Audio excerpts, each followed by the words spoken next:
This message is powered by Solutions 93.9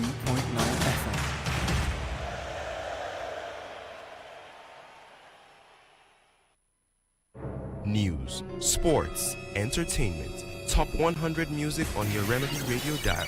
Solutions 93.9. Do not touch that dial.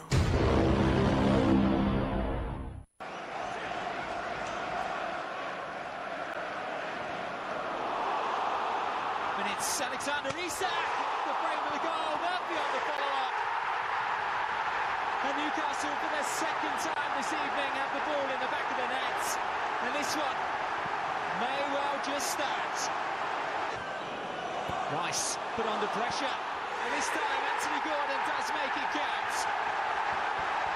Just as he did in the first leg at Emirates Stadium. He struck 5 minutes after the restart. Scoring Newcastle's second of the night and surely taking this game away from Arsenal.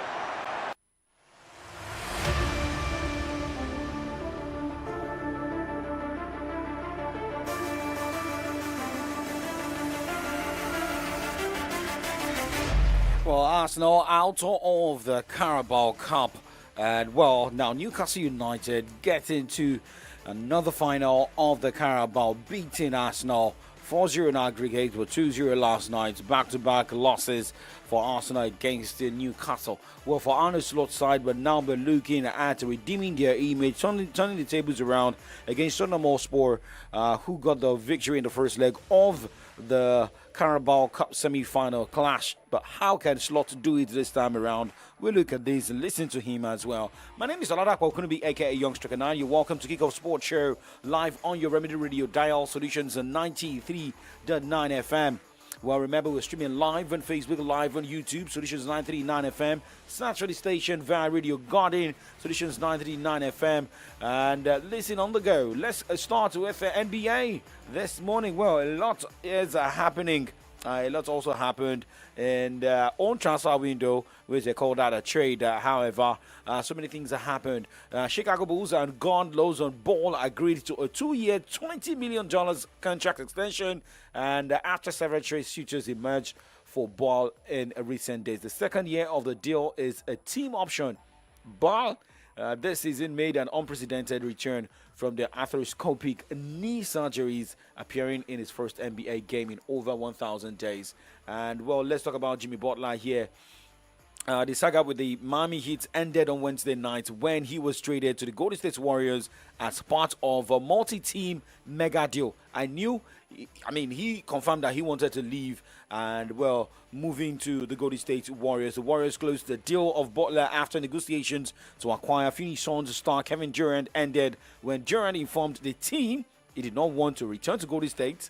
And the Warriors, Heat, and Suns had been nearing an agreement on a trade that would have landed Butler in Phoenix and Durant back where he won championships in 2017 and 2018. Yes, I remember I said something yesterday about the NBA trade, the transfer window there.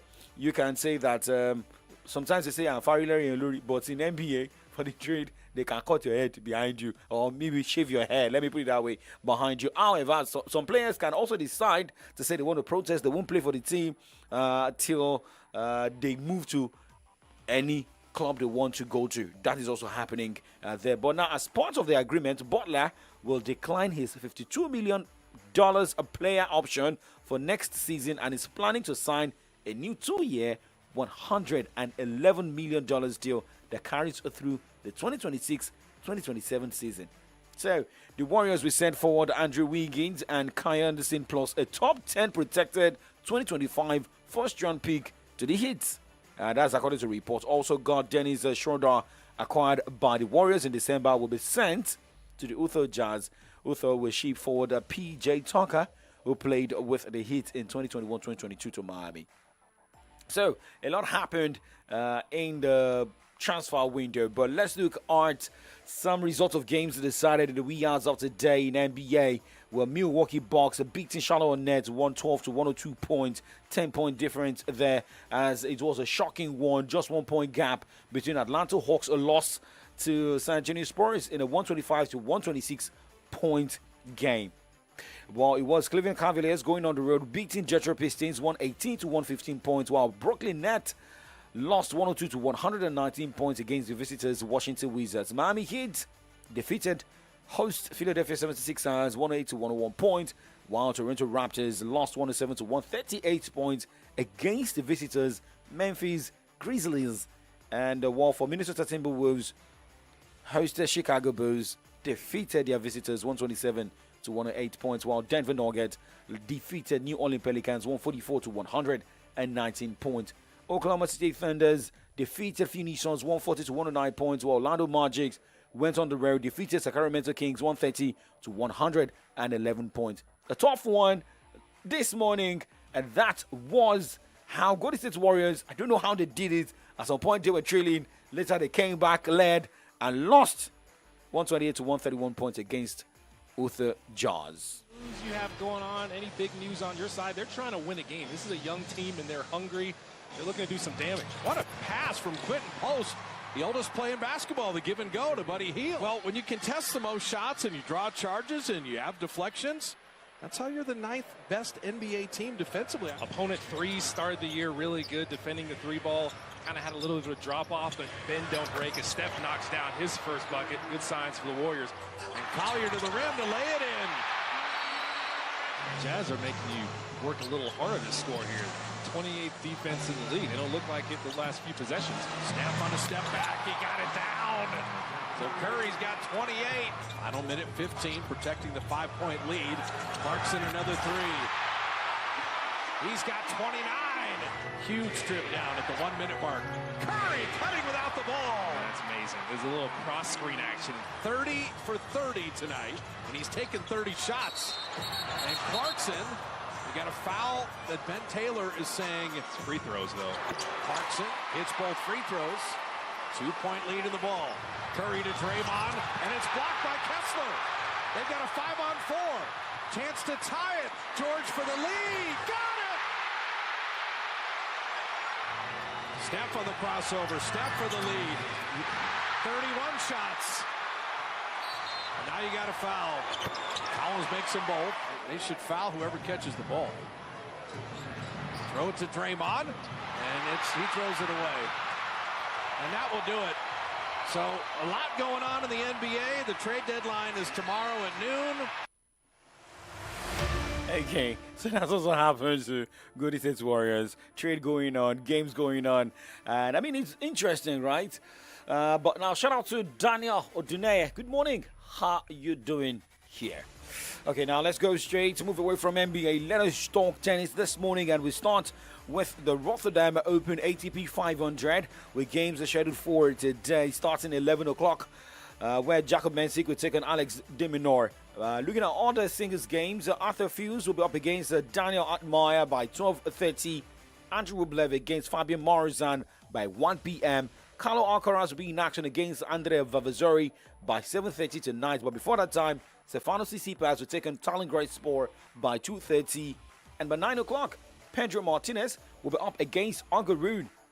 Moving on, and talking about games decided today, Dallas Open ATP 500.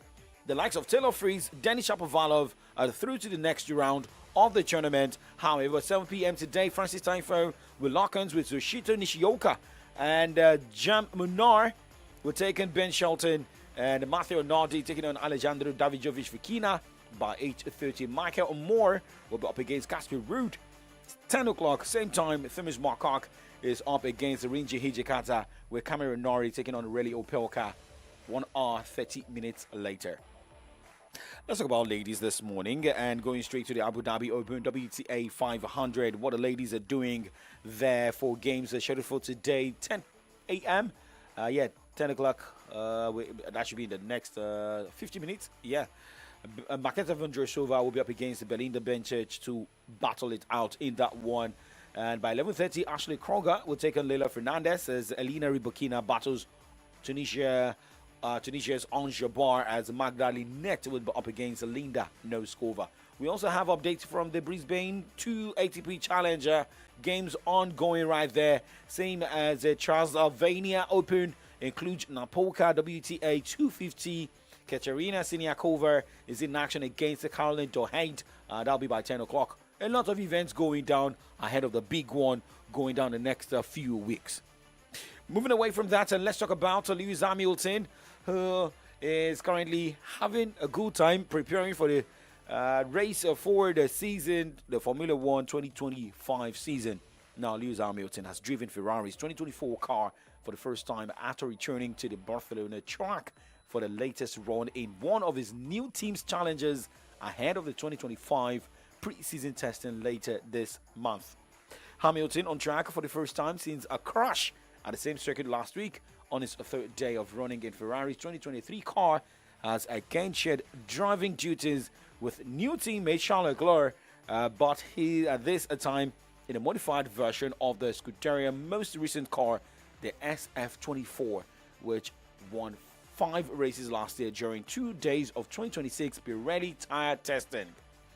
I wish Lewis Hamilton all the best, but I have to think if I'm going to support Ferrari or support Lewis Hamilton or change my team. Let's wait ahead of the new season. We're going to break. When we return, we talk football from the foreign scene. Shout out to Adeboje Yusuf for Ladimeji. I think Adeboje Yusuf should be a Chelsea fan. Maybe a Liverpool fan. Yeah, Liverpool's playing tonight. How will they do it? Well, let's wait and see.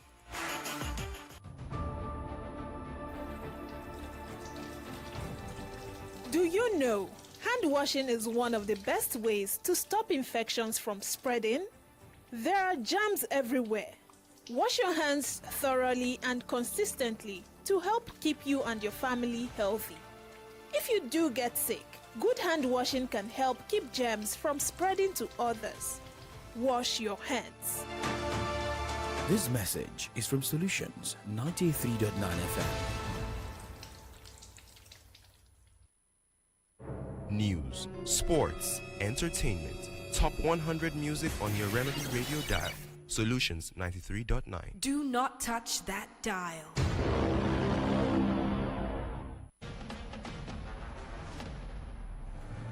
Quarterfinals feature a Rhineland rumble. The holders Bayer Leverkusen face Köln. The visitors top of the second tier. Bayer second in the top tier. Florian Wirtz, a Köln youth product, will look to lead Bayer to the semis and show his old team no mercy.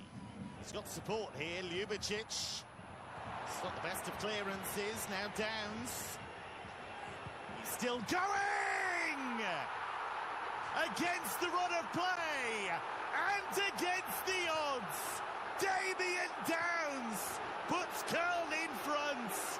He was persistence personified.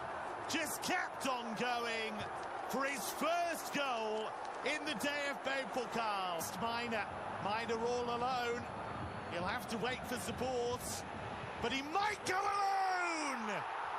It's another sucker punch delivered by Köln. And this is sensational. Wonderful goal. All his own work. Sparkling. An hour gone. It's wonderful control from Florian Wirtz. And he's away from Thielmann. And he's found Schick. Bayer back in it. Schick with his 18th goal in the last 18 games. Then he has the skill to beat Thielmann. And the vision to find Patrick Schick. It's a mesmerising assist. And then, still they push. Time the enemy. Tar with the effort. Brilliant save by Schneber. Is that the last chance in stoppage time? Here's Frimpong queuing up in the middle. Schick again. Fighting late goals. Is Leverkusen's superpower. And it's 2-2. A wonderful leap from Schick to surely force extra time. Köln looking tired. Here's Grimaldo's cross. Boniface! Comeback complete. And Victor Boniface with a fabulous finish. Recently back from injury. And it's like he's never been away. But the cross was perfect for him. Well, if Wirtz helped inspire another comeback for Leverkusen's collection, the holders are through to the semis. So that was the action in Germany in the DFB Cup quarterfinal. Bayer Leverkusen beating FC Köln 3-2. Victor Boniface separating the side in added extra time with his winning goal. We're going to break. When we come back, we'll talk other games going down in Germany for the DFB Cup, same as what also happened in Italy last night. I can't seem to find the right event center for this party. What's the problem? You sound so worried. I've been searching for a venue that can handle both the formal ceremony and the casual after party. Nothing seems to fit both moods. Have you heard of Awenia Arena Event Center? Awenia Arena? What makes them so special? They are the perfect blend of elegance and comfort. Their venue is versatile, has the perfect space, event managers, and security for every occasion. And they'll work with you to create the perfect setting for every part of your event. Wow, this is perfect. Awenia Arena really nailed it. Yes, they did. Visit us at 116 Obafemi Awolowo Way, Iyano Libatu, Kado Ibadan, or call 0809 360 7888 or 0706 899 4970 to book your event today. Awenia Arena Event Center is where your event finds its perfect fit. News, sports, entertainment. Top 100 music on your Remedy Radio dial. Solutions 93.9. Do not touch that dial. Rangers will strike it. Pushed away to 10. Well, following the victory of Bayer Leverkusen, moving to the semi-final of the DFB Cup in that quarterfinal clash decided last night with Bayer Leverkusen beating FC Köln 3-2. Arminia Bielefeld will take on Werder Bremen on 25th of February in their own quarter-final match, while RB Leipzig will battle Wolfsburg on 26th of February. Now, moving away from Germany, let us talk about what went down in Italy last night, which was João Felix, who got loaned to AC Milan, also getting a third goal in AC Milan's victory over AS Roma. Tammy Abraham was fantastic for the side. Rangers will strike it. Pushed away to Theo Hernandez. That's Abraham. He wanted a goal tonight against his parent club, and Tammy Abraham has delivered it. Theo Hernandez, too strong for Dybala, and Abraham is in the clear. This will be galling for the Giallorossi. They've conceded twice, and both goals have come from a player on loan from Roma. Pizzilli, Angelino, and Dovbyk gets one back. He's only been on the pitch 8 minutes, Artem Dovbyk, and it is game on in the cup tie. The Milan fans are going to get half an hour to sample two of their new signings. Santi Jimenez is one, João Felix the other. Here is João Felix, well found by Jimenez. And that's a fabulous finish from the debutant. Two of Milan's new signings combining to gorgeous effect. And they will now take their place in the semi-finals of the Coppa Italia Frecciarossa. It finishes here at San Siro. Milan 3, Roma 1.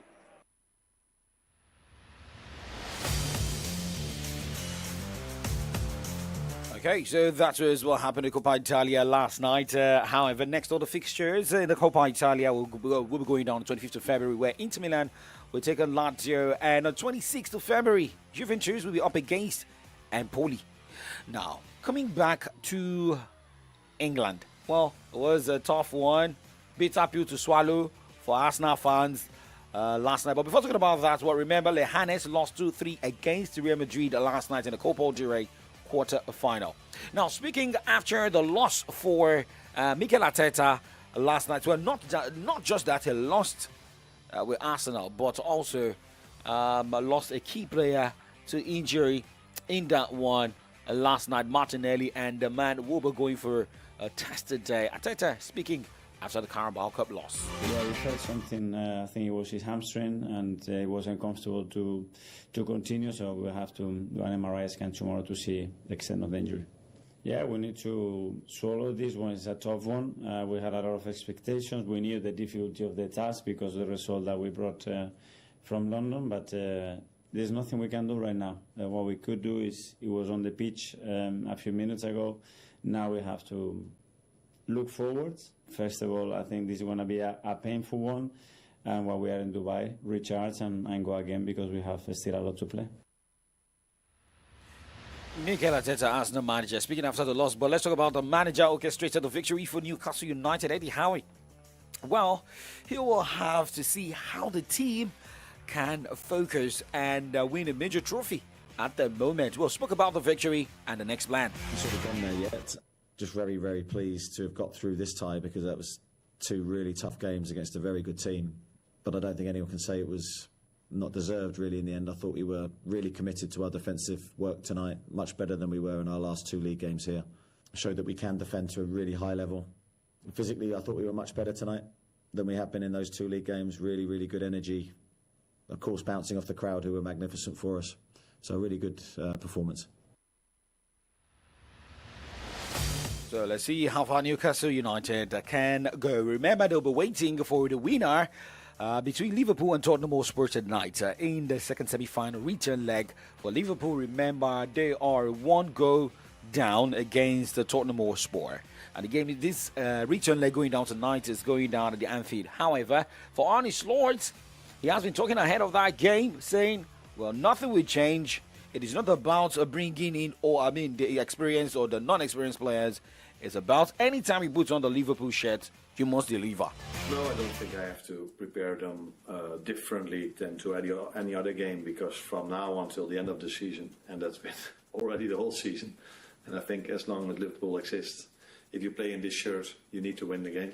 That's for tomorrow, that's for Sunday, that's for Wednesday afterwards, and the game after that. So even if we go 1-0 down in the league or whatever tournament we are in, we try and want to win the game. That's also what we tried in the away game against Tottenham. I think we were quite close to get a result over there till the last few seconds. We were down to 10 and conceded a goal. But nothing changes for this game compared to all the others. If you wear this shirt, if you go out at Anfield, there's only one thing that is expected of you, and that's winning the game. Yeah, that is one of the... Arne Slot, Liverpool manager, speaking there. And, that game is going down by 9 o'clock. Now, moving on this morning, let's talk about the Copa del Rey quarter-final matches scheduled for tonight. Osasuna travels to play Real Sociedad by 7:30, and 9:30 it is Valencia hosting Barcelona. Now, moving away from Spain, let's talk about what will be happening to Manchester City in the UEFA Champions League. Remember, Manchester City boss Pep Guardiola faces a selection headache as he will need to leave out one of the club's January signings from the Champions League knockout stages ahead of Thursday's deadline. Now, City, amid a prolonged run of a poor form, spent 210 million euros last month on forward Omar Mamosh, midfielder Nico Gonzalez, and defenders Abdelkader Kosunov and Victor Reis. Clubs must inform UEFA of their 25-man squad for the knockout stages by 11 p.m. today.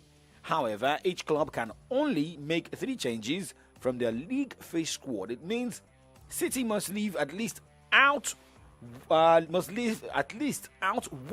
of the 4 new signings. So, how will Pep Guardiola run this? City battles Real Madrid at the playoff stage with the opening leg of the Etihad. The Etihad scheduled for February 11, and that is next week.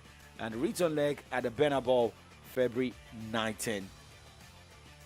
So let's see what happens on Tuesday, February 11, and Wednesday, February 19 this month. Wishing Pep Guardiola all the best in this troubled period, right? Now, Harry Kane is in the news because he has a release clause in his existing Bayern Munich contract. Now, German newspaper Bild has reported that the 31-year-old had an agreement which could have seen him leave the club this winter for around 80 million euros and will be active again in January 2026 when the fee drops to 60 million euros. Now, Galatasaray have signed midfielder Mario Lemina from Premier League side Wolves for 2.5 million euros. The two clubs confirmed on Wednesday. Lemina has signed a 1.5-year contract with the Turkish side with an option for an additional season. Well, as we wrap up the show this morning, Manchester City's new signing Nicola Gonzalez has revealed his father's link with the Premier League champions convinced him to leave Porto for the Etihad Stadium. Gonzalez joined Pep Guardiola's side on Monday's transfer deadline day and a £49.9 million deal. Well, Favour is moving in with a 0 naira 0 kobo deal. Actually, I had to check my IBDC account, so it's like we have to be paying around 1,900 minimum to recharge. I still feel like the Nigerian Labour Congress, if they need to protest, is the best time to protest. You can't put us in a tight corner. All right, well, remember, it's all about money. And if it's not making money, it is not making sense. Well, Favour Lawrence, I don't know I don't know the last time you recharged, but what are your thoughts about this? Don't let me talk about the recharge. Let me talk about NLC. Okay. You mentioned something about NLC protest. They need to protest. We cannot be paying 1,000 naira, 1,900 naira minimum. There was supposed to be a scheduled protest February 4. What happened to it? That protest is not for the. It's not for the what? It's not for the power subscription. That should be that's for the NCC. Don't get me wrong. NLC always brings up this that we need to protest, we need to do this. We need to talk about that. When it gets to the time of really, putting actions or words to action, they never do. I felt they said they were negotiating. They were negotiating. Leave negotiations alone. NLC, I'm sorry, do not stand by their words. So if you say they should protest concerning IBDC or whatever, I don't think it's ever going to happen. Okay. Well, you hear more from Favour Lawrence and Comrade Ayode Jaji Jokwe and from the dailies. Well, shout out to Liyemi Awoko, Adeboja Yusuf, Daniel Deyemi, Arani Yaya. Well, like we always say, keep doing sport and stay safe. Money don't